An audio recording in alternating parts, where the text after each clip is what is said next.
இன்றைக்கு திமுகவுக்கு பெரிய மானக்கேடான விஷயம் இந்த 888 கோடி ஆதாரப்பூர்வமாக மத்திய அமலாக்கத்துறை கொடுத்திருக்கிறது. உண்மையாகவே இதில் சரியான நடவடிக்கை இல்லாவிட்டால் நிச்சயமாக விரைவில் KN நேரு அமலாக்கத்துறையால் கைது செய்யப்படுவார் என்று நாங்கள் எதிர்பார்க்கிறோம். திமுக ஆட்சி முடிவதற்குள் நிறைய அமைச்சர்கள் அமலாக்கத்துறையாலும் அதே போன்று மிகப்பெரிய ஊழல் செய்ததை நிரூபிக்கப்பட்டு நீதிமன்றத்தின் மூலம் கைது செய்யப்படுவார்கள். தேர்தலை சந்திக்கும் பொழுது குறைந்தபட்சம் 5 to 10 அமைச்சர்கள் திமுகவினர் கண்டிப்பாக ஜெயிலுக்குள்ள இருந்து தான் அவர்கள் நாமினேஷன் தாக்கல் செய்யக்கூடிய நிலை வரும். என்றால் அவர்கள் செய்த ஊழல், அவர்கள் செய்த தவறுகள் அவர்களை தொடர்ந்து கொண்டே இருக்கிறது. சீக்கிரம் திமுகவை அது வீழ்த்தும்.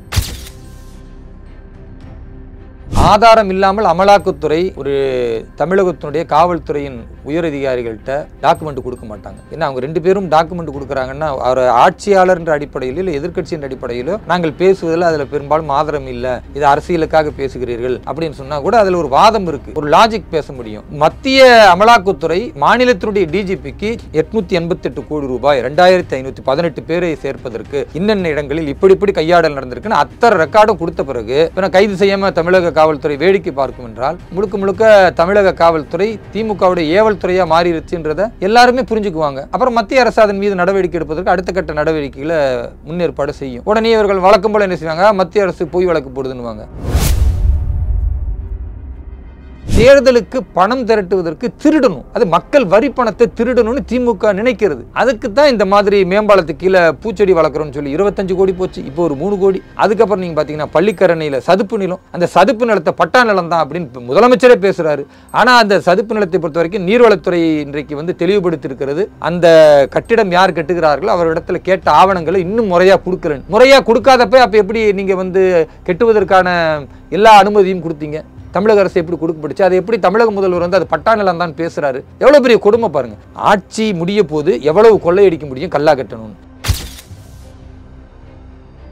வரக்கூடிய 4 மாதம் தேர்தல் அறிவிப்புக்கு 4 மாதத்திற்கு முன்னால் இருக்கிறது என்றால் இந்த 4 மாதம் எவ்வளவெல்லாம் அரசு பணத்தை மக்கள் வரி பணத்தை திருட முடியுமோ அத்தனையும் திருடக்கூடிய திராவிட மாடல் அரசு இது ஒரு திருட்டு மாடல் அரசாக தான் இருக்கிறது. நிலுவையில் இருக்கக்கூடிய வழக்குகளில் நிச்சயமாக துரைமுருகன் அவர்கள் சிறை செல்வதற்கு வாய்ப்பு இருக்கிறது, பொன்முடி அவர்கள் சிறை செல்வதற்கு வாய்ப்பு இருக்கிறது, அதே போல TRP ராஜா அவர்கள் சிறை செய்வதற்கு வாய்ப்பு இருக்கிறது, ஏன் உதயநிதி ஸ்டாலின் அவர்களே சிறை செல்வதற்கு வாய்ப்பு இருக்கிறது. ஏன்னா இவர்கள் மீதெல்லாம் பல்வேறு வழக்குகள் இருக்கிறது. அது சம்பந்தமான விஷயங்கள் ரொம்ப தீவிரமாக நடந்து கொண்டிருப்பதனால விசாரணைகள் எந்த நேரத்தில் வேண்டுமானாலும் அவர்கள் கைது செய்யப்படலாம். இவர்களெல்லாம் குற்றவாளிகளாக இருப்பதற்கான எல்லா ஆதாரங்களையும் கடந்த காலத்திலே பேசப்பட்டு விட்டது. அதனால இவர்கள் கைது செய்யப்பட்டால் ஒரு பெரிய தாக்கத்தை எல்லாம் மக்களுக்கு ஏற்படுத்தாது. அயோக்கியர்கள் கைது செய்யப்பட்டார்கள், மக்கள் மகிழ்ச்சியோடு இருப்பாங்க.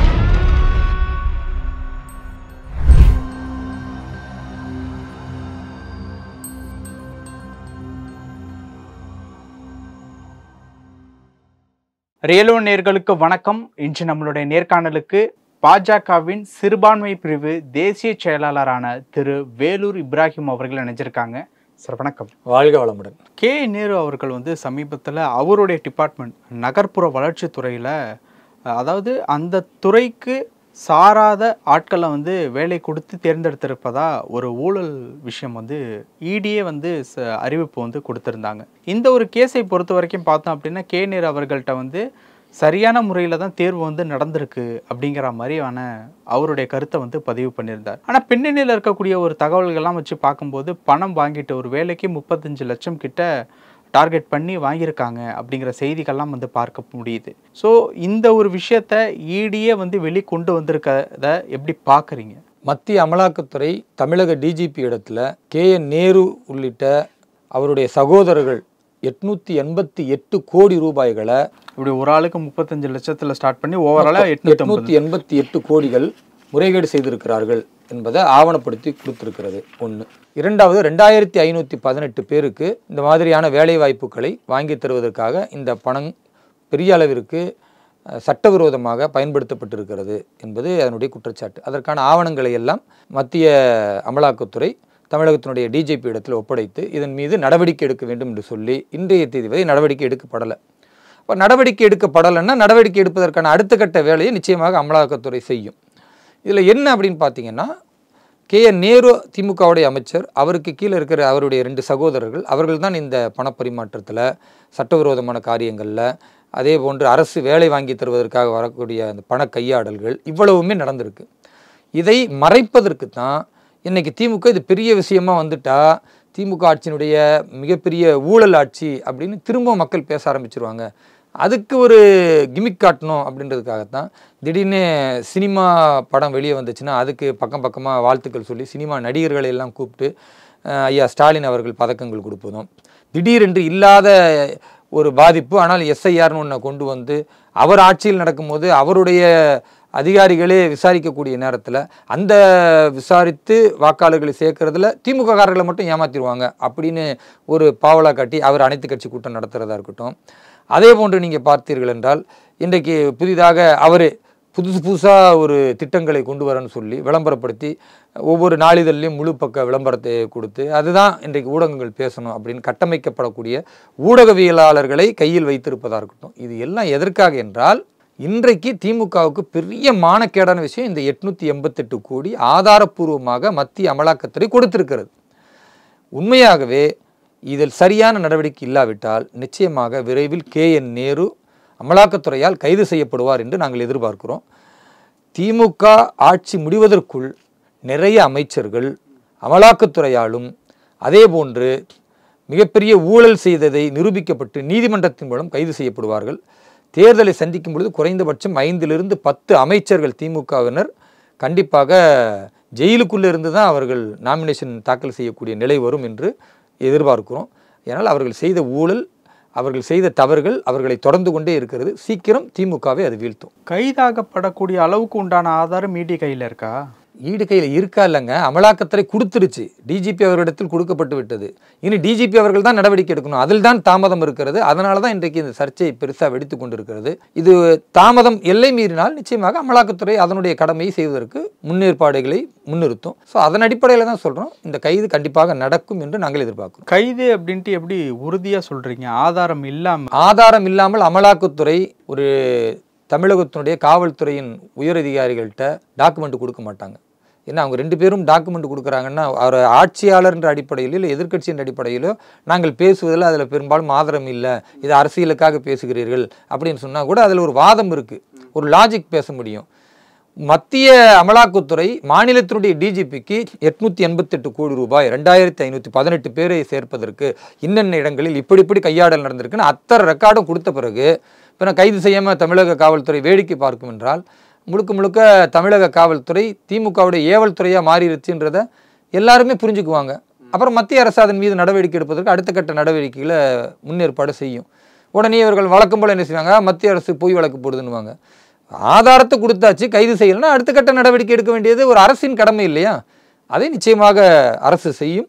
தமிழக அரசு இன்றைக்கு முறையாக இயங்கி இருந்தால் மக்கள் பயன்பெற்று இருப்பார்கள். இன்றைக்கி தமிழக அரசுன்னு சொல்லிட்டு இந்த திமுக ஆட்சியில் எவ்வளவு கொள்ளையடிக்கிறாங்க. ஒரு சாதாரண விஷயங்க, நீங்கள் பார்த்தீங்கன்னா இந்த முக்கியமான சாலைகளில் பிரிட்ஜுகள் இருக்கும், மேம்பாலங்கள், அந்த மேம்பாலத்துக்கு கீழே போடப்பட்டிருக்கிற தூணை இந்த மாதிரி பூச்செடி வளர்க்குறோன்னு சொல்லி பிளாஸ்டிக்கெல்லாம் ஒட்டி வச்சு அதில் நிறைய தண்ணி ஊற்றி பூச்செடி வளர்க்குறோன்னாங்க.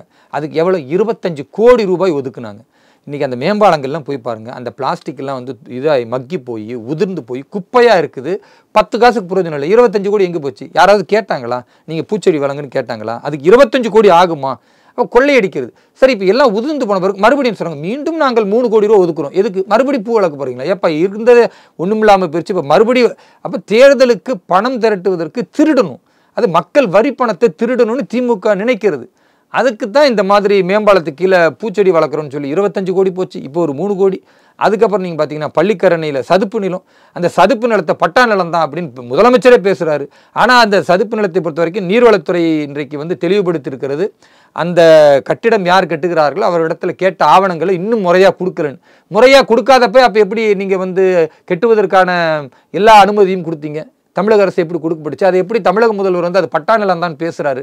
எவ்வளோ பெரிய கொடுமை பாருங்கள். அப்போ சதுப்பு நிலத்தை கூட ஒரு பெரிய கோடீஸ்வரர்களுக்கு தாராளமாக இருக்கக்கூடியதாக இந்த திமுக ஆட்சி இருக்குன்னா மக்கள் என்ன மோசமான ஒரு சூழலை சந்திக்கிறாங்க. ஒருவேளை அங்கே கட்டடம் கட்டப்பட்டு விட்டால் நாளைக்கு இதே மாதிரி சென்னையில் கட்டப்பட்டு திடீர்னு சரிஞ்சிச்சு, அந்த மாதிரி ஒரு பெரிய கட்டடங்கள் சரியப்பட்டு மக்கள் உயிர் போனால் அதை பற்றி அவங்களுக்கு கவலை கிடையாது.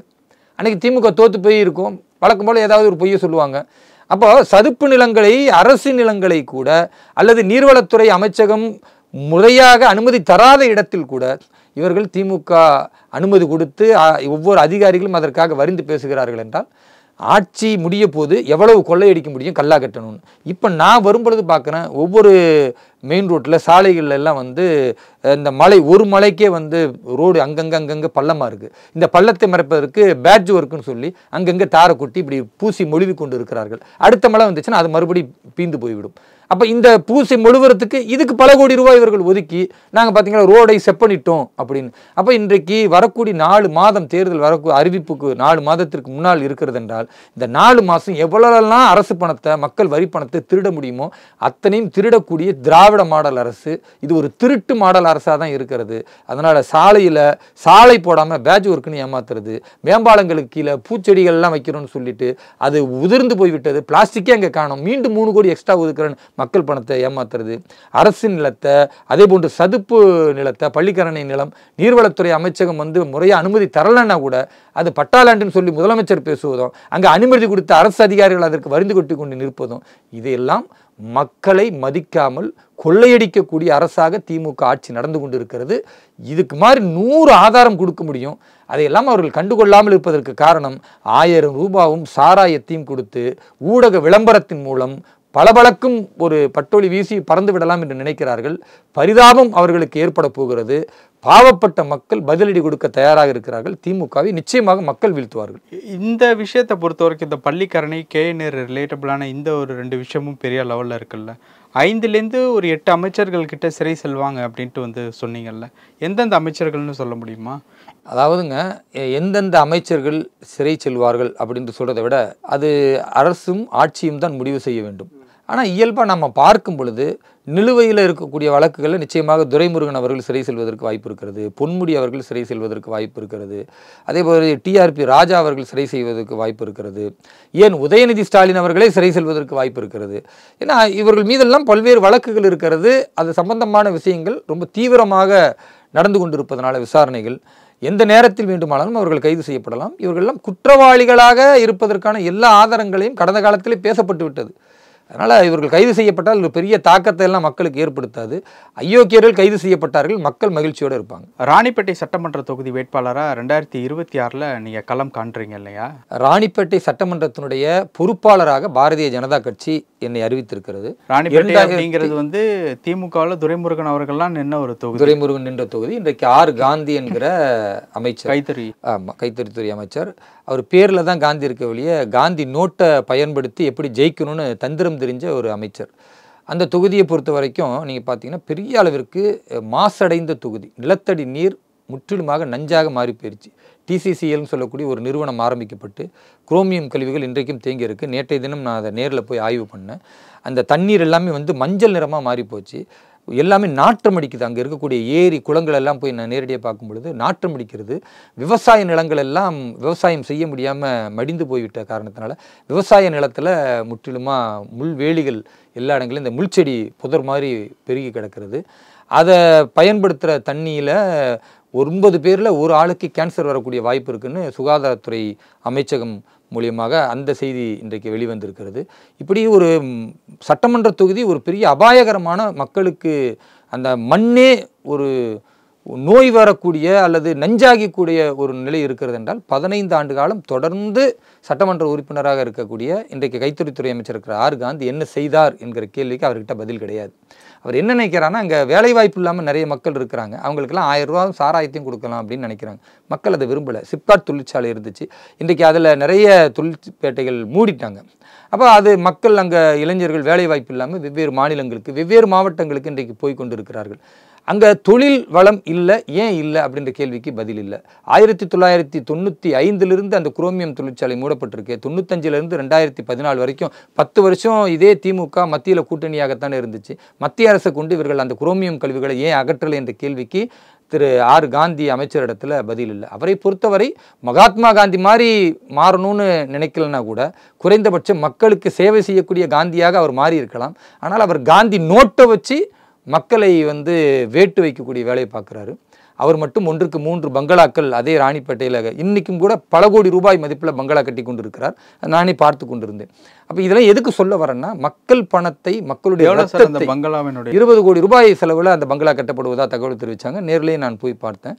மக்களின் வரிப்பணத்தையும் மக்களின் சொத்துக்களையும் மக்களினுடைய ரத்தத்தையும் உறிஞ்சக்கூடிய திமுக ஆட்சியில் ராணிப்பேட்டை சட்டமன்ற தொகுதி என்பது மிகவும் பொருளாதாரத்தின் பின்னடைவு மட்டுமல்ல, அந்த மக்கள் நோய்வாய்ப்பட்டு கேன்சர் நோயால் பாதிக்கப்படக்கூடிய அளவுக்கு இருக்கிறாங்க. சிறுபான்மை மக்கள் அங்கே பீடி தொழில்னு சொல்லி அவர்களும் கேன்சர் நோய்க்கு ஆளாக்கப்பட்டு அவர்கள் அன்றாடம் அந்த தொழிலே மூழ்கிறதுனால ஒரு பெரிய தொழில் வளர்ச்சிக்கோ மத்திய அரசின் நலத்திட்டங்களோ அல்லது மத்திய அரசு கொண்டு வந்திருக்கக்கூடிய வங்கி கடனை வாங்கி புதிய தொழில்களை MSME போன்று சிறு குறு தொழில் வர்த்தகர்களாக தொழில் அதிபர்களாக உருவாக்கக்கூடிய நிலை இல்லாமல் காலம் முழுக்க திமுகவுடைய வாக்கு வங்கிக்காக ஒரு பீடி தொழிலாளர்கள்ன்ற ஒரு 20,000 இஸ்லாமியர்கள் அப்படி ஒரு கூட்டத்தில் இருக்கிறாங்க. இன்னொரு பக்கம் தோல் தொழிற்சாலைகள் அதனுடைய கழிவுகள் முற்றிலுமாக பாலாறில் கலந்து பாலாறே வீணாகி போய் கொண்டு இருக்கிறது. அதில் தான் நீங்கள் போர் போட்டு தண்ணி எடுத்து மீண்டும் அதே ராணிப்பேட்டை மக்களுக்கு கொடுக்குறீங்கன்னா விஷத்தை மறுபடி அந்த மக்களுக்கு கொடுக்குறீங்க.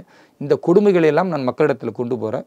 திமுக பணத்தை வைத்து சாராயத்தை வைத்து மக்களை ஏமாற்றி விடலாம் என்று நினைக்கிறது.